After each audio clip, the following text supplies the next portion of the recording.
All right, what's going on, everybody? Today we're going to talk about, is there any must-do exercises for muscle growth? All right, so a lot of people have said you need a big squat, you need a big bench, you need a big deadlift to get freaking big. Is that true? It's pretty darn true. All right, so in a lot of sense, yeah, you're not going to feel a squat like you feel a leg extension. You're not going to feel a bench press like you feel a pec deck, because what's a leg extension? It's a shortening movement for the quad. You're getting the quad real short, you're putting it in a shortened range. Same thing with a pec deck. You squeeze the pec in a shortened range, you're getting it short. That being said, is a shortened muscle always going to be the kind of muscle that's going to grow? No, you need to work a muscle through its entire active range. So where are you going to get the biggest bang for your buck? On the compound lifts. So am I saying the activation is not important? No, but if you're doing movements properly, effectively, you're going to activate the right musculature. If your chest is weaker than your front delts, are your front delts going to tend to carry over? Yes, but that is something that you're going to consider and have to bring up yourself. So you're going to have to add more chest frequency versus front delt frequency. So you're going to have to do more chest movements versus overhead press movements throughout a cumulative week. So is that a reason to not do a bench press? No, you just have to bring up your chest because your chest is weak and your front delts are strong, so you need to prioritize your chest. But where are you going to get the biggest bang for your buck? Where are you going to grow the most? Where are you going to activate the most musculature? And where are you going to hit the most dense fibers? By doing the compound 3 basic lifts: squat, bench, dead. So are there essential movements for muscle growth? Yes. Where are you going to activate the most muscle fibers?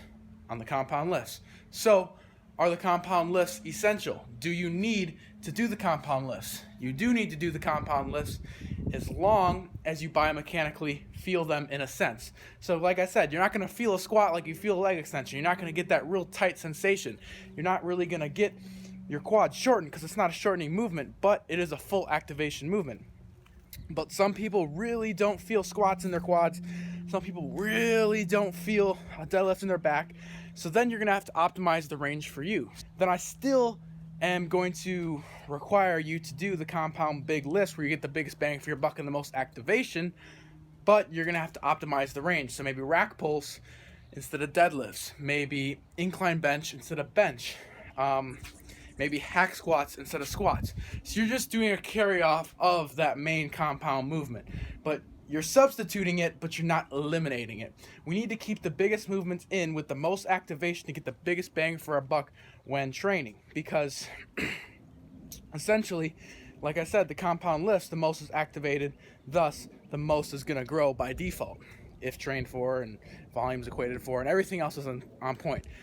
But as a general rule, the biggest motor unit patterns, the biggest muscles moving, and the most weight lifted is going to be done on the compound lifts. Thus, the compound lifts are going to be your best chance to stimulate hypertrophy. Whether you don't really feel squats or not, that's up to you to decide and to manipulate the variables incorporated. But that being said, a carry off of or a variation of that compound movement is going to be important to incorporate into your training to get the biggest bang for your buck, the most activation, and the most overall stimulus. Yes, we're not power lifters. No, we don't need to necessarily grow just our squat, bench, dead. We need to grow all of our movements, including our squat, bench, and dead. But we need to think about where we're getting the biggest bang for our buck, where we're going to activate the most tissue, and where we have the most potential to grow. So is there really must-do exercises? Yes, there is must-do exercises, but exercises where you A, get the biggest bang for your buck, and B, you feel the muscle working in a sense. But I don't want you guys to take away from this video, well, I don't feel this working, I don't feel it getting short, I don't really feel it like crazy. I'm saying like in a sense where your knees get sore for some reason instead of your legs.